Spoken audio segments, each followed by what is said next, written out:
my bubbles. How's you doing, big guy? You got some eye boogies. Come here. Welcome on back, you guys. Thank you so much for tuning in. He's gonna go probably play with his ball. For today's video, wanted to take a look at, oh, hello again. You brought your ball. Thank you. We're going to be taking a look at the 2025 film Companion. Now, I will say, there's just something about this movie that didn't bring it to its full potential for me, but it's still good. And I think it still does like a really good job at showcasing kind of like different methods of abuse within relationships. I think pertaining to like narcissistic control and stuff like that. It's very interesting. I found myself being really annoyed with this movie really quickly, and then I found myself liking it again very quickly. So I will say that the beginning, I'd say like the first 10 to 15 minutes, really hard. It's just so corny. It's so freaking corny. And like, we'll get into it, but it does fix itself. And I understand why the corniness is there. I get it. You know, once the reveal happens, it makes more sense why everything was so over the top, like sappy. But it still was tough to get through on first watch. But yeah, so we're going to dive into that. And then we did review this perfume already, but I figured we'll just throw it into this one since it's got to do with it. We will be reviewing or just going over Cortana's perfumes. So it's directed by Drew Hancock and distributed by Warner Brothers Pictures. The moon fell. Okay, we'll fix that at another date. And worldwide, it grossed $36.7 million. So it's pretty good. I couldn't find the budget for the movie. It was probably pretty high, though. Really great cast, in my opinion. The cast is really what saves it for me. So the quick little synopsis is a weekend getaway at a remote cabin turns to chaos when one of the guests loses all control. Now, I had to cut out some of the blips because, like, spoils it so quickly. I was recommended to watch this movie by my tattoo artist, Rose Hardy. She told me to check it out, and it took me a minute to get around to it, but I finally did. And it was all right. It was all right. Like I said, there's just something about it that it didn't go all the ways for me. And maybe it's because it was more horror comedy. Whereas I think they really could have pushed the horror with this a lot farther. Because the entire time you're sympathizing for, now we're going into spoiler alert territory. So if you haven't seen it and you don't want it spoiled, go watch it. Okay, spoilers. So Sophie Thatcher, her character, Iris, is a robot. It's like a companion robot for, individuals that are lonely. They could have pushed the horror with that so far because just this fact that we as the audience are sympathizing with something that isn't even human and we are feeling for her in these moments, they could have pushed that so much further. And I feel like they could have pushed the aspect of this being metaphorical to or an allegory to relationship abuse and manipulation, because there are moments where it's ooh, you connect the dots and you're like, damn, okay. But there's something about it that just doesn't bring it all the ways there for me. I don't know necessarily what it is, but just figured I'd get that out of the way, because for me, the movie was really good, but it just maybe didn't go to its full potential on necessarily the allegory to manipulation and abuse and all those things. So, the cast: Sophie Thatcher plays Iris, also a Yellow Jackets alum. Jack Quaid plays Josh from Scream as well. Megan Surrey plays Kat. Lucas Gage plays Patrick. And Harvey Guillen plays Eli. Now, love him also from What We Do in the Shadows. So, it's a great cast. It's really great. That is one thing that I think really saves it for me, is just how lovable all of the characters are, kind of except for Jack Quaid's character. He always plays a dick. He's going to get typecasted as just a terrible fucking boyfriend in every movie he's in. So we'll dive into it. There were a few scenes that I did think were kind of brilliant, but we'll get into it. A young woman, Iris, recalls meeting her boyfriend Josh for the first time. Later, they travel to an isolated lake house to meet friends Kat, couple Eli and Patrick, and Sergey, Kat's boyfriend who owns the house. The next day, Sergey attempts to sexually assault Iris at the lake, and Iris kills him in self-defense. Blood-soaked and panicked, she returns to the house. Attempting to explain what happened, Josh tells her, "Iris, go to sleep," shutting her down.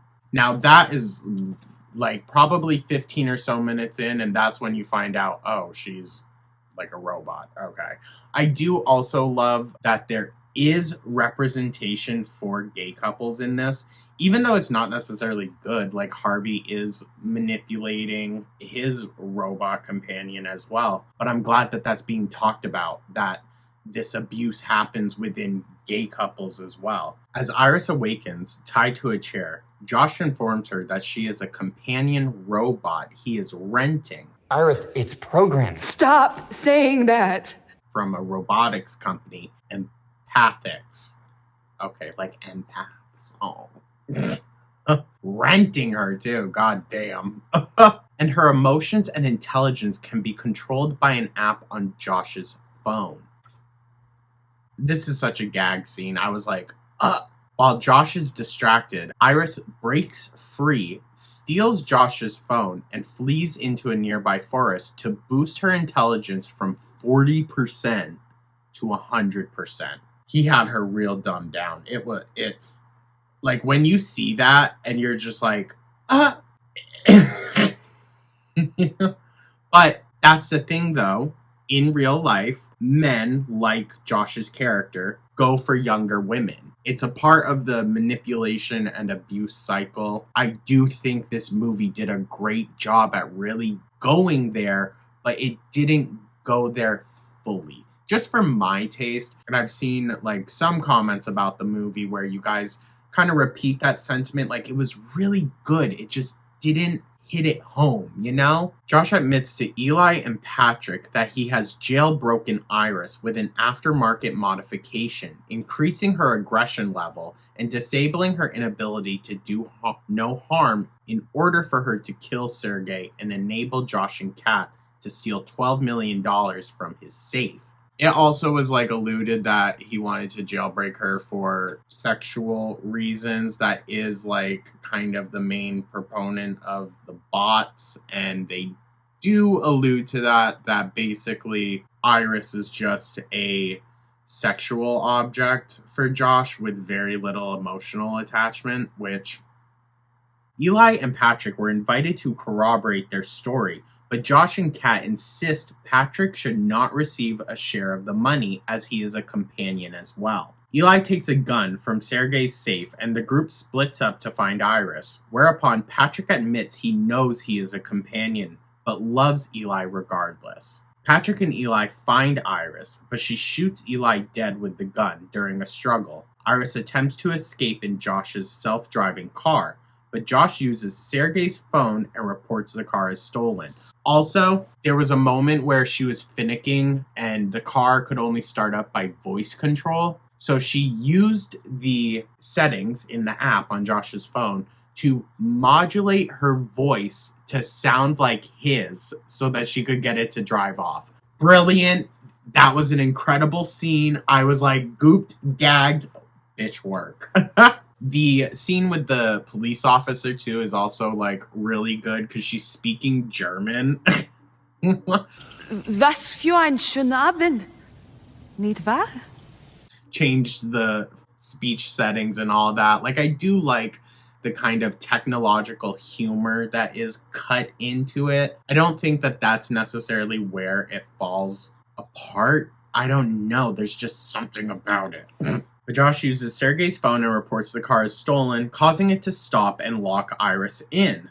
Josh resets Patrick to be his companion, disables his inability to harm, increases his aggression, and commands him to find and return Iris. Now it's like straight man kind of abusing and manipulating gay man. Like, there are ways where it really could have dove into kind of niche dating topics, but I feel like it couldn't go all the ways where it wanted to, and in other places also held back. And maybe that's why I feel like it just didn't fully go there.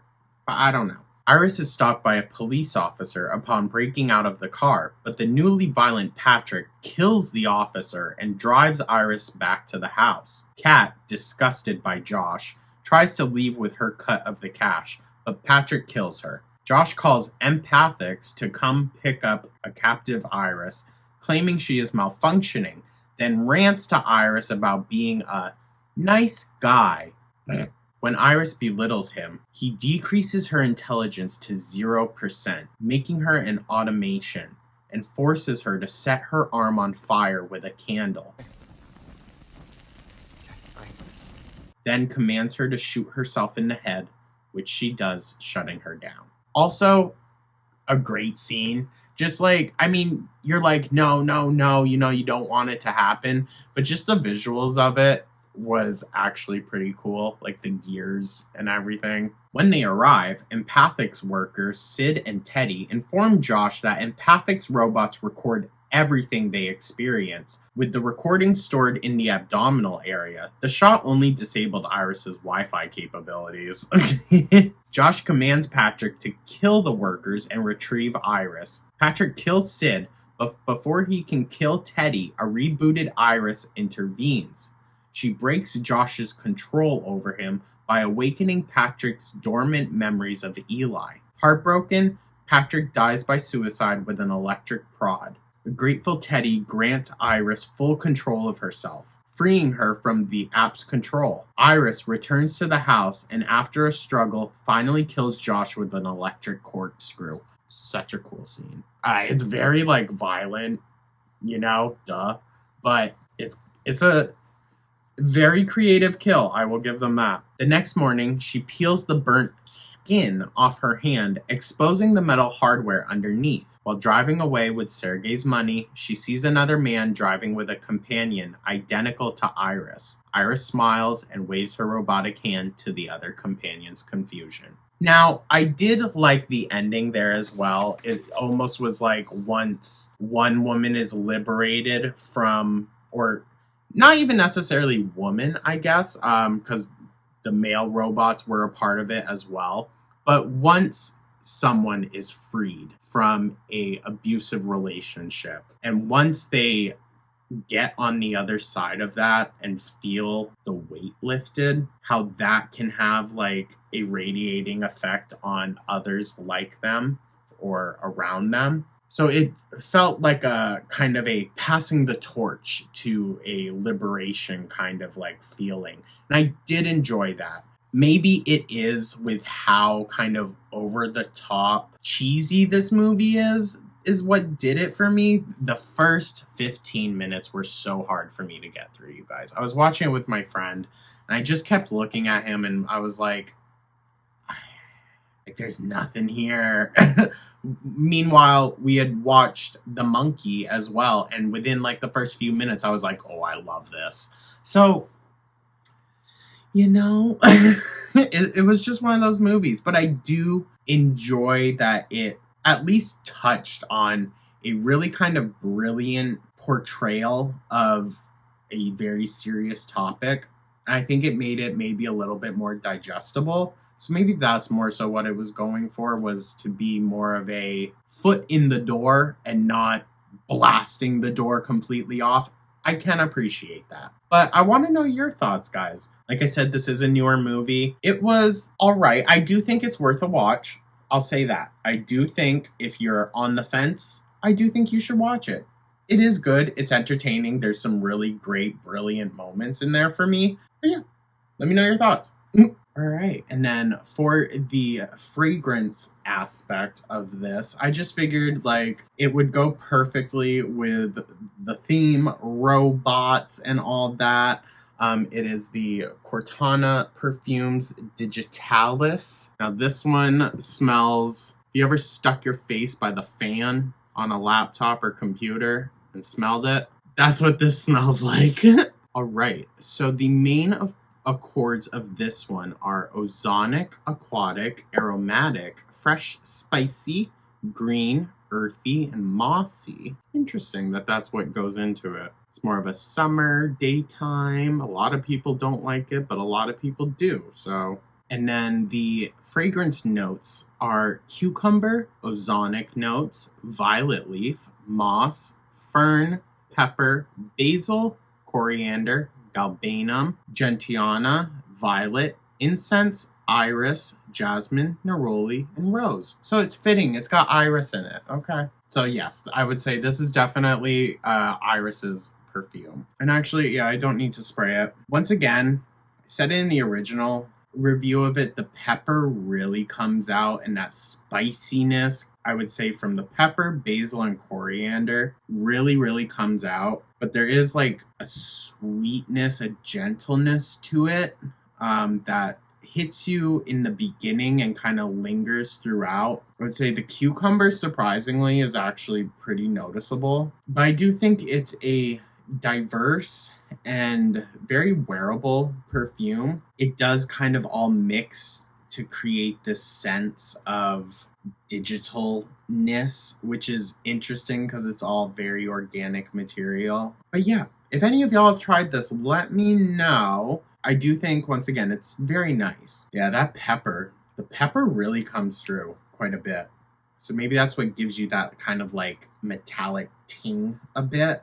But it's not like metallic like blood, you know? I know this is a bit of a shorter like review. We're just kind of, just a little talk. It's just a little quick pick me up on the situation. But the next movie that we're actually going to do now, I am going to do one for Heretic, but I'm waiting on some stuff to come in for that. And I am also going to do a review of Opus, which is a newer movie as well by A24. Just came out this year, and it's starring Juliette Lewis. She was actually one of the better parts of the movie for me, I'm gonna be honest with you. This is probably one of the first movies by A24 that I'm not like head over heels for. So we'll get into that, but I am waiting on stuff to ship in for that as well. That'll come in with the Heretic stuff. We are going to talk about The Monkey, and then next video, we are actually going to be discussing Abigail. Now, I know this movie's been out for a bit.